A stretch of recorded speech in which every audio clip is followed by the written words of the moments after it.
unanimous in their hate for me, and I welcome their hatred.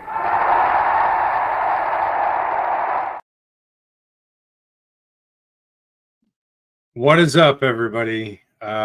This is kind of a very weird night to be doing this show, but I felt like I should do it live during St. Pete's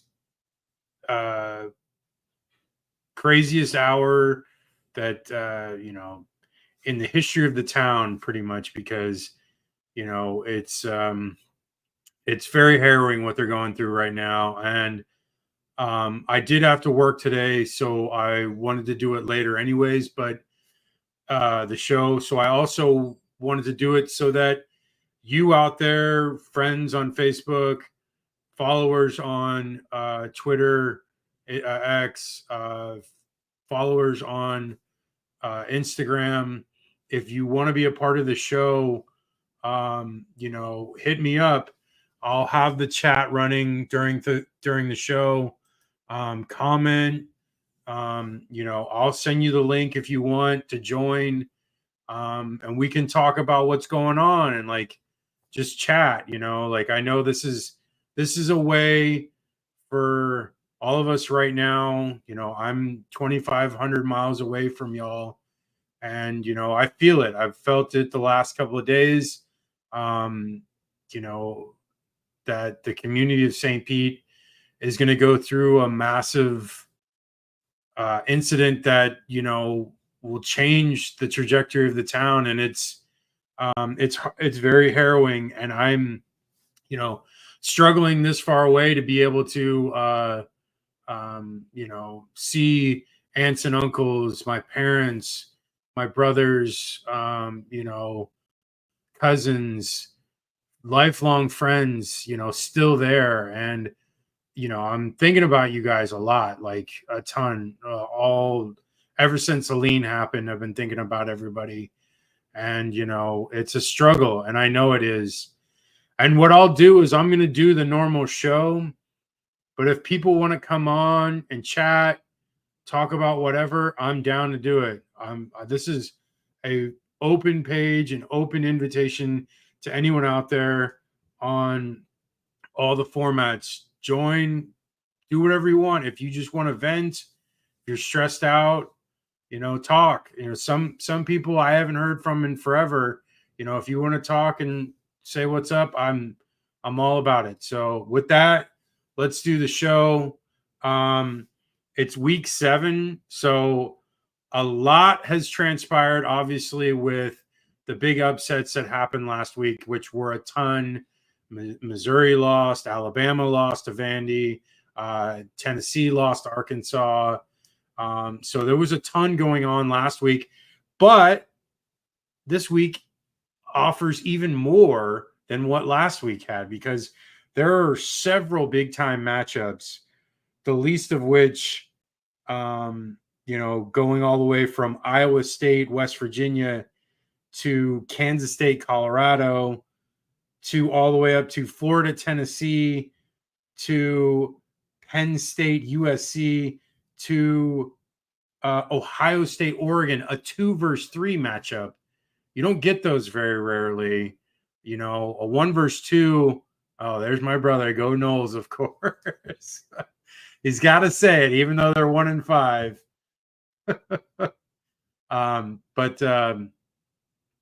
It's been a great year so far, and let's jump into these games. So the first game I have is South Carolina, Alabama. Does the Crimson Tide recover from that loss last week to Vanderbilt? I don't really love South Carolina's offense. They looked very pedestrian against Ole Miss, and Ole Miss is not the worst defense in the conference or even in the country, but largely I think that game was controlled by Ole Miss's offense and really limited South Carolina's opportunities. I think in this game, though, South Carolina probably will have their opportunities because Alabama likes to score quick. and doesn't really do sustained drives for the most part. So they'll get their chances, but they're just, I don't know. The quarterback for South Carolina, I'm up and down on, the LSU game. He looked great. And then last week, he looked just kind of average, maybe even below average. But if he can elevate his play a little bit, they might be able to put a scare into this Alabama team. But Alabama is looking to rebound, and I think Alabama is going to win big. I'm thinking Alabama is going to win, like, I don't know, probably 35 to like 14, something like that. Okay, moving on. I put Army on this one because I've yet to watch any of them play. And I actually like to do that in like the beginning of the year because there are certain teams you don't really like jump out at you at first and you're watching the recaps of all these teams. But Army is undefeated right now. They're going up against UAB. They have a really good chance to put a hurting on them. And I just really want to watch Army play. That's why I put them on the list, because it's like it's a way for me to like check them out and see what they're actually all about. Obviously they run the option and a lot of like full house stuff. So it's like, multiple backs in the backfield. It's like a quarterback and like at least one fullback and a running back. And so, Ian gave me his picks. He's got Bama winning as well. So I'll include Ian's picks as well. Because like I forgot to mention, just because of all this craziness going on, Ian hightailed it out of there too. And he evacuated and he's not going to be able to do the show tonight. But he sent me his pick. So he's got Bama first. He's got Army as well. I'm going to go with Army, of course, because Army is a very good team. Defensively, they're very sound. They run the option very well, and they put up a ton of points. And they also sustain drives for a long time. So it like really limits possessions for opposing teams, which, UAB is more of a fast-paced offense anyway. So it's in Army's favor to really run out the clock. And I think they're going to win probably like 31 to like 20. Next game we've got is, and a game I didn't even mention in the rundown, Texas, Oklahoma, Red River rivalry, or whatever you want to call it. I can't even say it. It's like a whole mouthful. But this game, I've been on the Texas bandwagon all year. I feel like when they have Quinn Ewers out there, they are bar none the best team in the country, and it's not even close. They smoked Michigan at home. Quinn has been hurt the last couple of weeks. I don't know his status as of right now.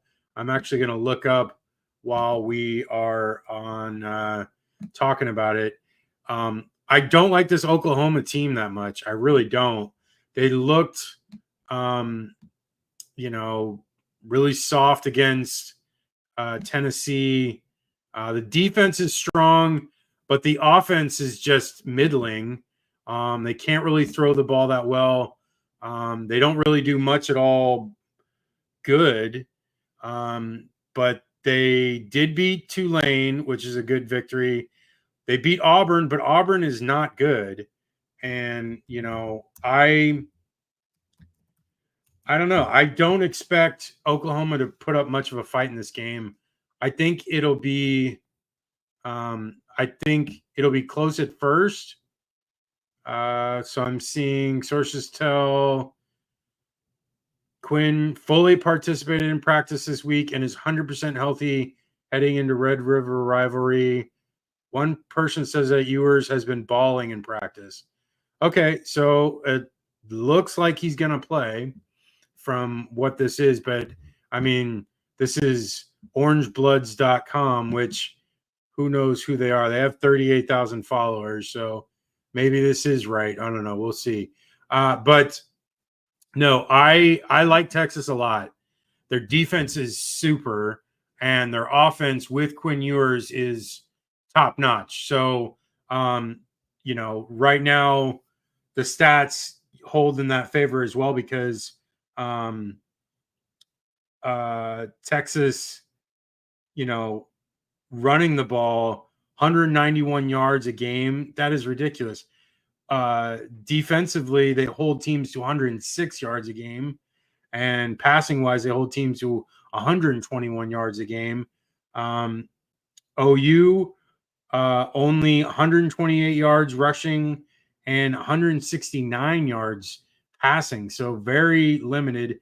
And I didn't even mention Texas's passing 322. So even though Quinn Ewers has been out the last couple of weeks, Arch Manning has come in and had tremendous games. The opponents weren't that great. It was Mississippi State, and I don't know who the other one was, but they've looked pretty good in those games.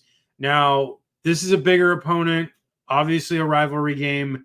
There's a lot on the line here because Texas wins this, and they set up their next couple of games, Georgia, and I believe Florida. And, they've got a real opportunity to get to the SEC championship game and get that first round bye in the playoffs. So they're going to want this game. They're still undefeated with Quinn Ewers. I'm saying Texas wins this one. I'm going to say Texas wins probably 35 to 17. Okay, Ian, his pick is Texas. Yeah, I mean, we're on the same page so far. I'm very surprised Ian's next pick. I'll give my spiel on this because this is a team we cover. USC going up against Penn State. Penn State is undefeated coming to LA. I am not a big fan of this Penn State offense. Drew Allar, 5-star, whatever. People think he's amazing. He's never shown up in big games in his entire career. And he honestly has not done enough to really stand out in any way against any kind of opponent. Most of the time he does well against terrible opponents that have bad defenses, and he can pick them apart. The second he plays in Ohio State, a Michigan, someone with a pulse, he poops the bed, and that's just what it is. And I don't know. I mean, they have talent on that team. Singleton is a great running back. I can't remember the other running back's name, but they're very solid on the ground.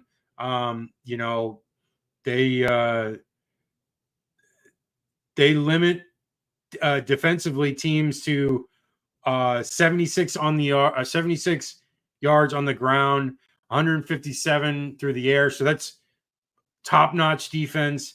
They've only allowed 6 TDs so far this year. Offensively, rush-wise, 217 a game. That's huge. They obviously can run the ball. But passing-wise, it's only 244, which is not bad, but they've played a lot of terrible teams, so that number's a little bit higher. The only game that I really give them kind of any credence to was the West Virginia game, which I really do like West Virginia. So that win probably elevates them a little bit, but the rest of their schedule has been really terrible. So I'm not the biggest fan of Penn State. On the flip side, USC coming into this game, they passed the ball for 292 yards a game. Really solid, 9 TDs. Run the ball really well as well. 149 yards on the ground. Defensively, they about middle of the road, 158 rushing, 157 passing, which passing is better than their rushing attack or rushing defense.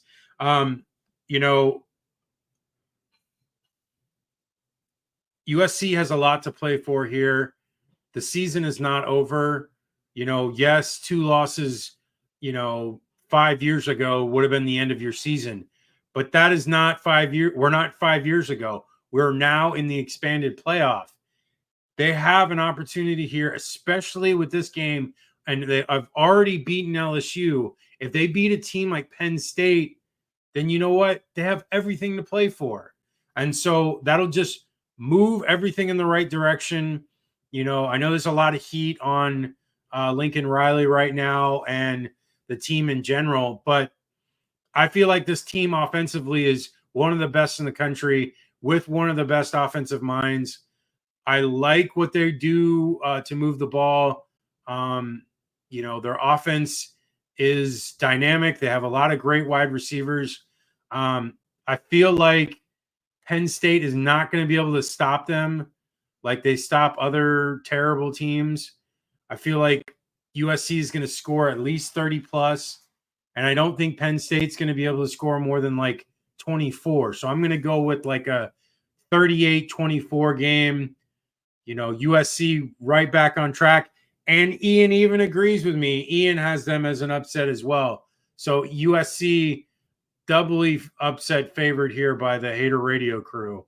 Okay, next game. I don't know if this game is going to get played this weekend because of what happened today, what's going on currently. USF Memphis was originally scheduled for Friday. It has been pushed to Saturday at 3:30. Depending on what happens, there might be a lot of damage, so this game may not be played this weekend. We'll talk about it anyways, like it will be played. Ian has Memphis winning, which I'm not blaming him either. I feel like Memphis should win this game as well. But this is a game that USF needs to win. If they want to right the ship after a 2-3 start where they lost to Miami, they lost to Alabama, and then last week or 2 weeks ago they lost to Tulane. They have to get better in this game. They have to win. And I feel like they can win. I know that Byron Brown is day-to-day, the last I heard, so we don't know for sure if he's going to start. The offense has kind of been stuck in the mud, the last couple of games. They need to figure out red zone scoring or red zone offense. Like, it needs to be more efficient, and they need to come away with touchdowns if they want to actually win these games, because kicking field goals is not going to do it.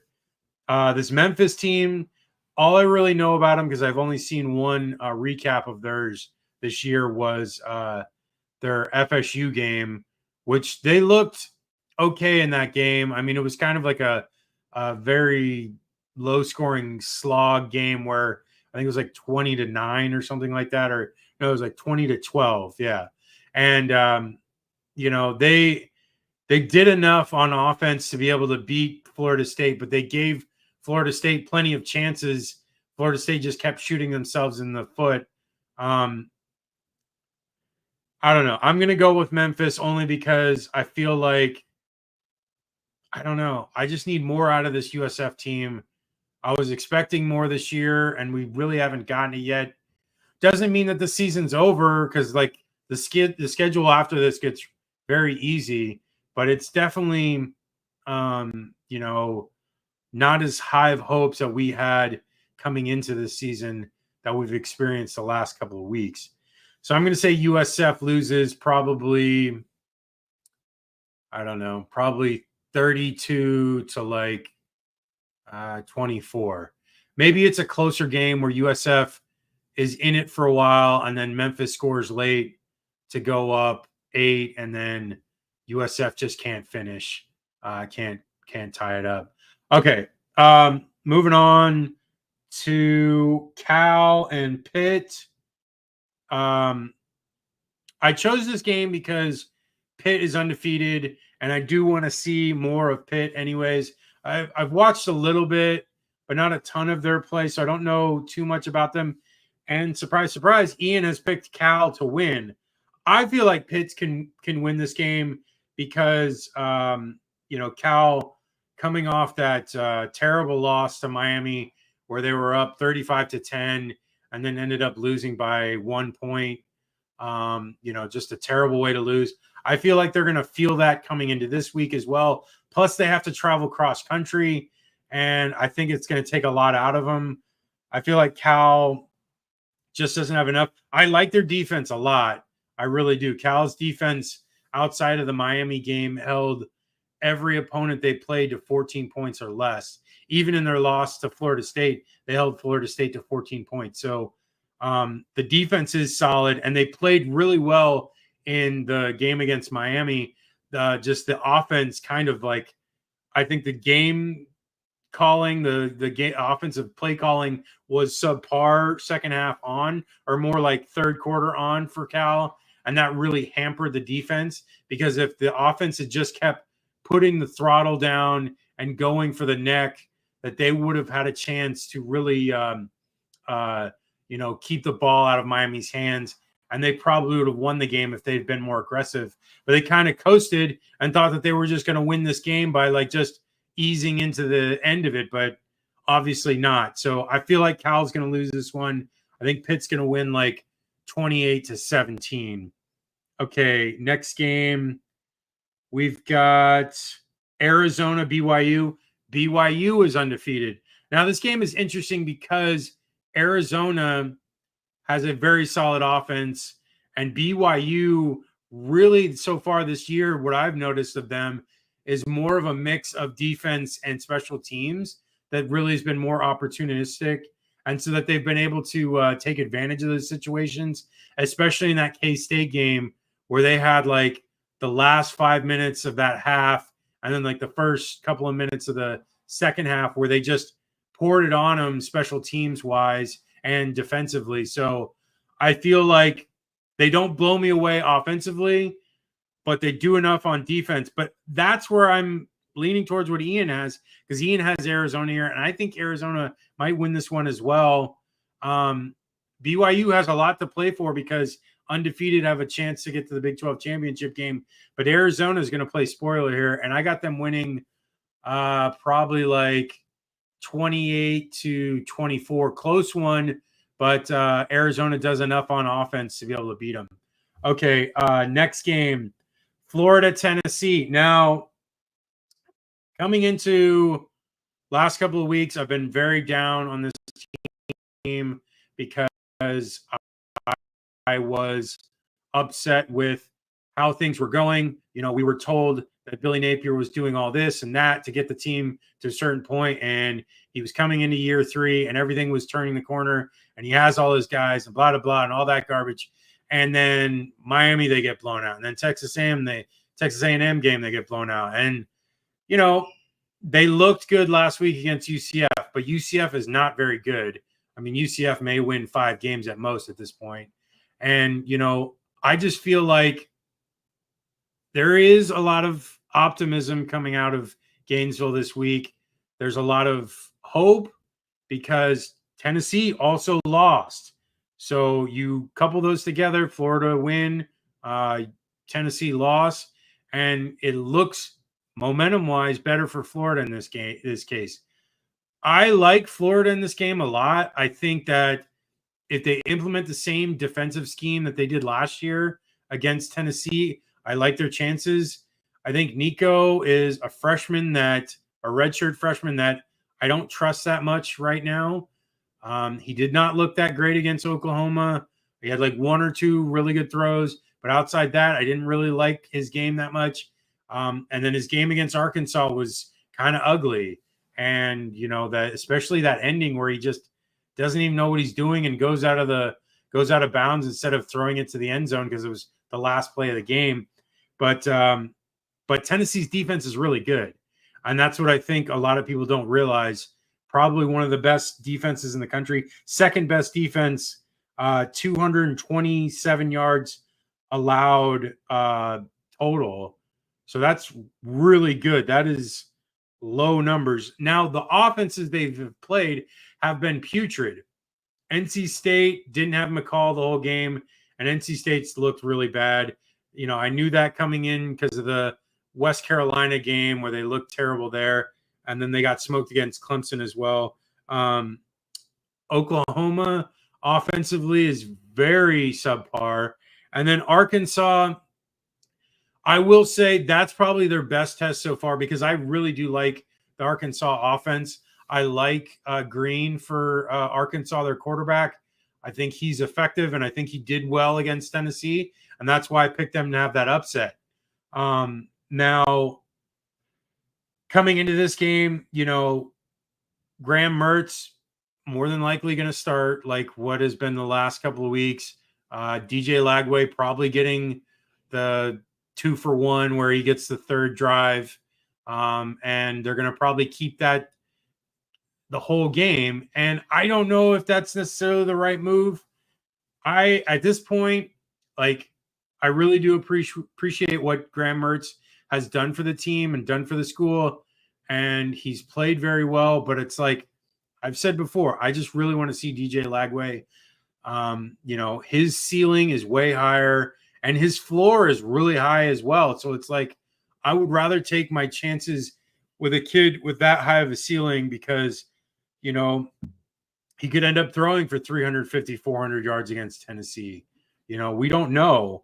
But Graham Mertz is not going to throw for that much. Like, he would be lucky to throw for 250. I think in last year's game, I think he threw for like 169 yards.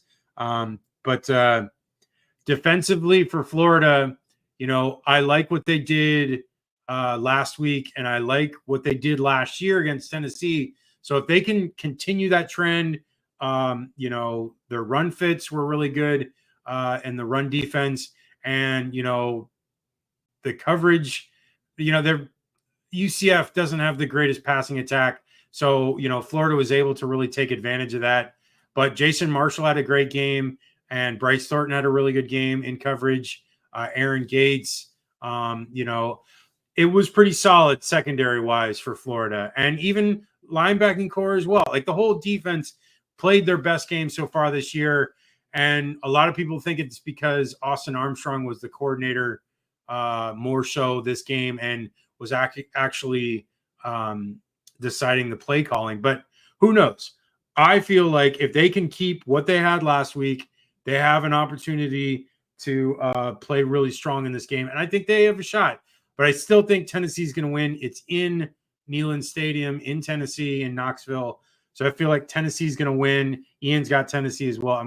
I think Tennessee's probably going to win in a close one, probably like a 28-22 game. And like maybe Florida has the ball last and can't score to take the lead. Okay. Next game we have is Ohio State, Oregon. I mean, this game is huge. Like, please be ready for this game because Ohio State is the most talented team in the country. Oregon is probably, I don't know how to describe them because their offense is solid. Dylan Gabriel, hasn't really shown out because most of his games have not been on prime time or most of his games have been later. So people haven't been really paying attention to Oregon that much. But I feel like Oregon has a really solid defense and a very potent offensive attack. They have Ohio State, offensively puts up a ton of yards, 222 rushing yards per game, 288 through the air. Their defense, just solid, 72.6 on the ground they allow, and 129 through the air. Again, the teams that Ohio State has played so far have not been that tough. Oregon's probably played a little bit tougher of opponents. Boise State and UCLA. UCLA's kind of floundered. But Oregon, 164 yards on the ground they've given up, and 294 through the air. Oh, no, this is their offense, sorry. And then defensively, they've only given up 101 yards rushing and 162 passing. So both of these teams very similar defensively, stat-wise. Offensively, I feel like Oregon is more dynamic because I like Dylan Gabriel over Will Howard for Ohio State. As far as overall, though, because Ohio State still has Quinshon Judkins and Jeremiah Smith, and those guys are, NFL ready. So I know there's a lot of players on Oregon offensively that I can't name right now, but that definitely stand out. I feel like it's a home game for Oregon, and I'm trying not to look at Ian's pick. I I feel like Oregon can win this game. I think it's going to be close. I think like a 35-30 game. And yeah, that's what I got. 35-30 Oregon. And Ian's got Ohio State, so we're split. So there you go.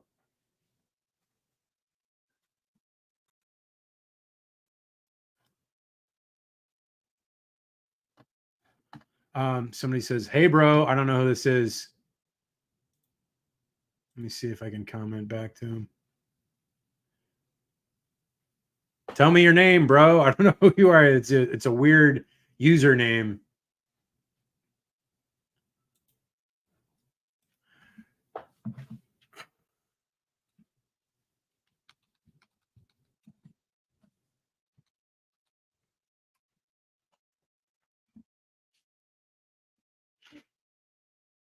Okay. Let's move on to what's the next game? Ole Miss LSU, another big game that I didn't mention in the opening. This is a coin flip game. Like this game could go either way. Both of these offenses are really good. You know, LSU has more talent overall on both sides of the ball, but Ole Miss definitely can score really quickly. And I think I like Jackson Dart more than I like Nussmeier. This game's going to be close. You know, Ole Miss's loss to Kentucky probably woke them up quite a bit. And, you know, LSU, ever since that opening game against USC, has really rebounded really well. They were off last week, so they were able to get right and get healthy to get into this game. And this is a big rivalry game between Ole Miss and LSU. So I expect, you know, Baton Rouge, Death Valley, you know, Tiger Stadium to be, you know, explosive. It's going to be a crazy environment. And I feel like, you know, I don't know if Ole Miss is going to be ready. I think they're good enough to win this game, but I feel like because LSU is at home, I think I favor them here. Ian has Ole Miss, but I'm going to take LSU because it is a home game. I'm going to say LSU wins like probably like 38 to like 35. It's going to be a high scoring game, back and forth, and it's going to be a fun one. I really like this. Will probably be the best game of the day. Watch, I'm wrong, and it's a complete blowout. But no, I feel like it could be a really good game, and I like LSU in this one. I don't like their defense, but their offense is good enough to score against this Ole Miss defense. And yeah, I think they're able to take advantage of it. Okay, next game, Vanderbilt, Kentucky. I put this one on here because got to talk about Vandy. After that huge win against Alabama, do they come back? Do they build off that momentum? Do they get after this Kentucky team that has a really good defense and probably a okay subpar offense? I like Pavia here, man. He's a solid quarterback. The kid can command the offense. He's, you know, athletic. He's got touch. You know, he makes good throws. He's very smart. Limits mistakes. This kid is good. Like, if you have not watched Vanderbilt play, they have a real quarterback. The rest of the team offensively, you know, whatever, but like he stands out. Like you can see on the film, like he is making plays all over the place.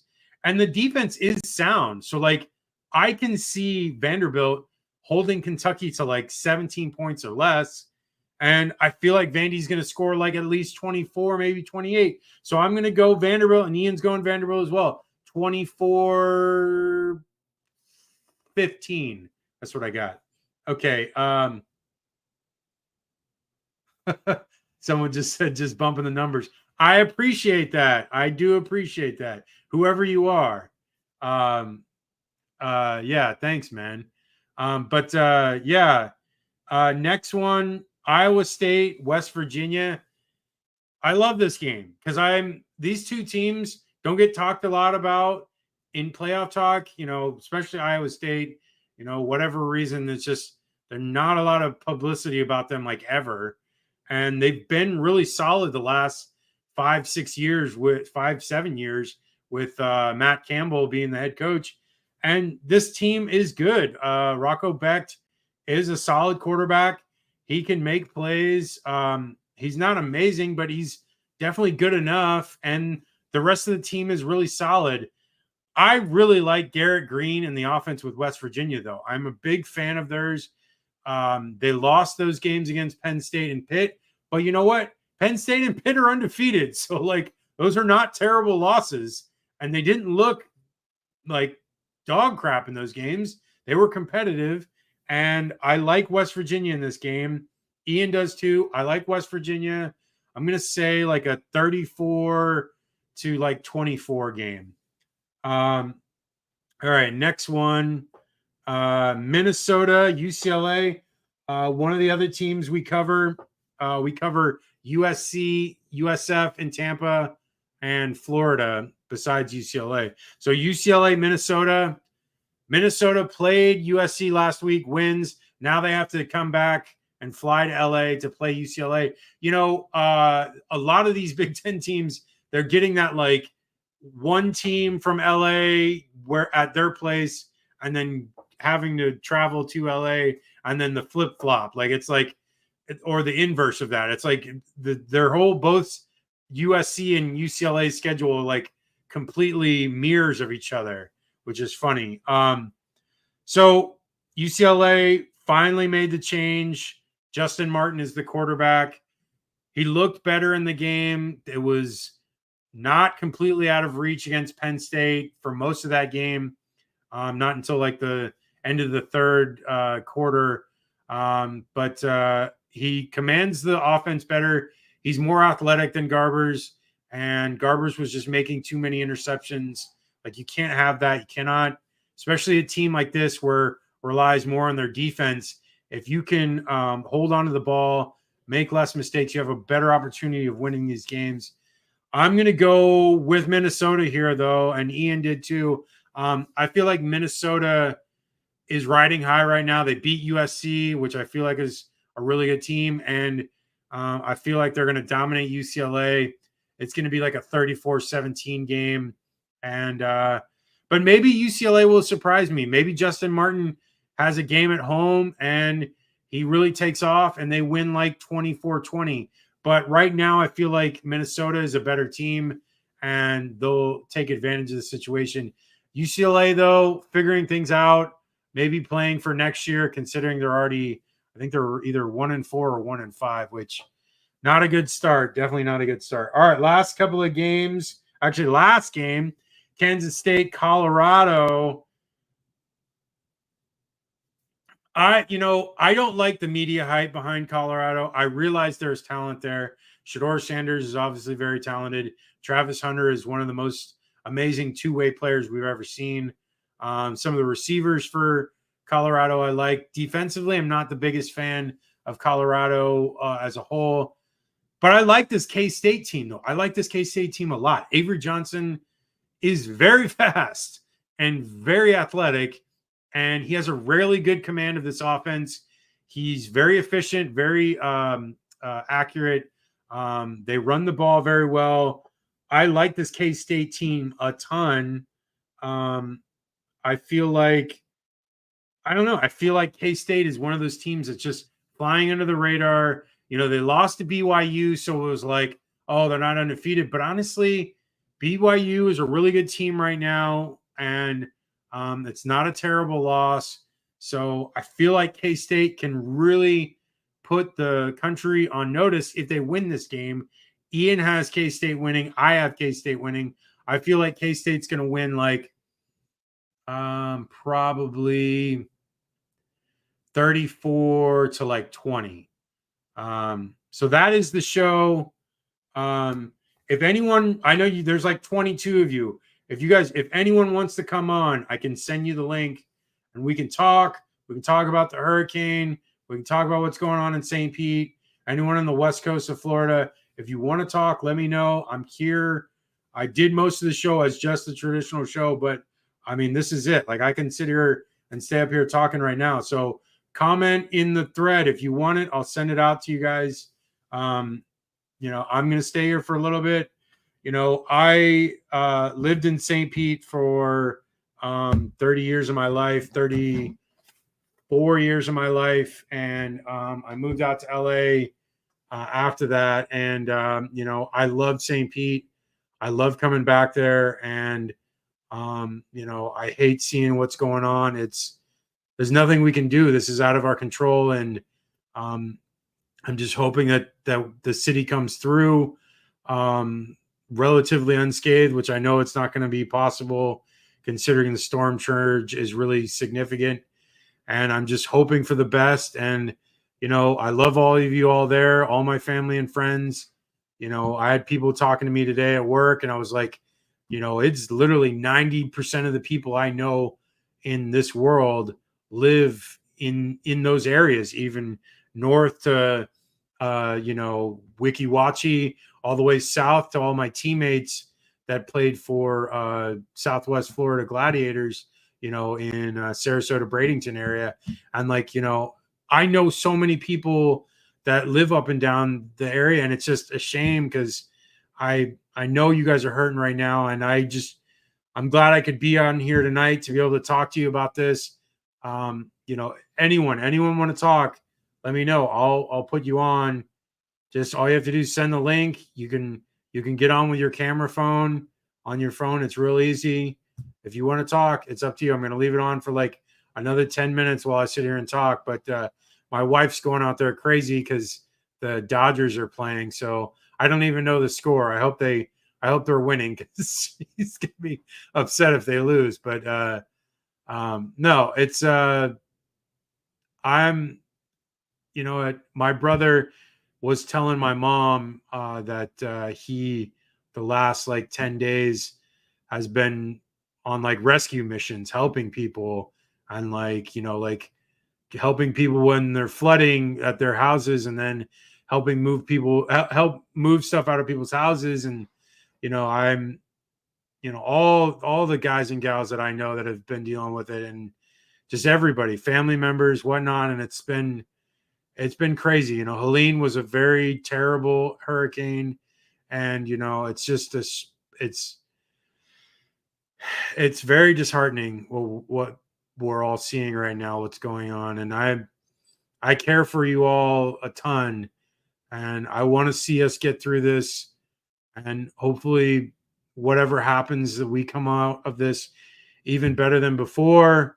Hopefully building codes become even stronger. They start to make elevated homes, which should be a thing in Florida because of storm surge. And,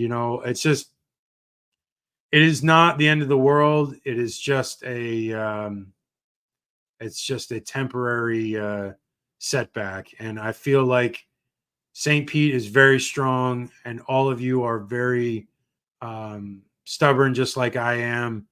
And, you're going to make it through. And,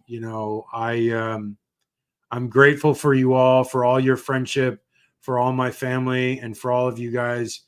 And, if you guys want to talk, I'm leaving it open. Anybody, 22 of you still listening, come on. And somebody comment, jump on. I'm going to stay on for a little bit longer, but no,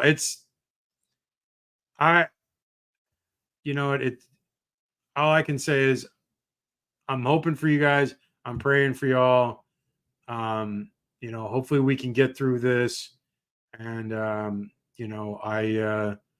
know you can. I know you're all strong. And, just a little bit longer, then I'm going to hang up. I'm going to come off of this. But it's at 23 of you, come on. There's 23 people watching this. If you're watching this, comment, like it, something, it'll show up, and then I can talk to you that way. Nobody's commenting. I'm just using this as a way to a way to reach out to everyone, because as much as I see everyone's posts on Facebook and everything. I just figure this is a way, as an avenue to, to vent, to just talk about whatever, to distract you from what's going on. I mean, I don't even know, because it's like, honestly, the weather is so bad right now. I don't know how many people have internet, which hopefully most of you have cell phone coverage, which that's going to become huge, because it's like, if the Wi-Fi is gone, at least you have the phone to be able to reach people. I don't know. Anybody, come on, comment. Somebody comment. All you have to do is comment on any of the formats that I have, and it'll come right up, and I can chat with you. I don't know. 24 of you now. Come on, somebody. Anybody. All right. All right. Well, that's it. I left it open. I just wanted to see if anyone would have talked tonight. I'm praying for y'all. We'll get through this. We'll be even better on the after all this is over. And this is not the end. This is just another chapter in the story of St. Pete and the Tampa Bay area. So I love y'all. Be safe, and take care.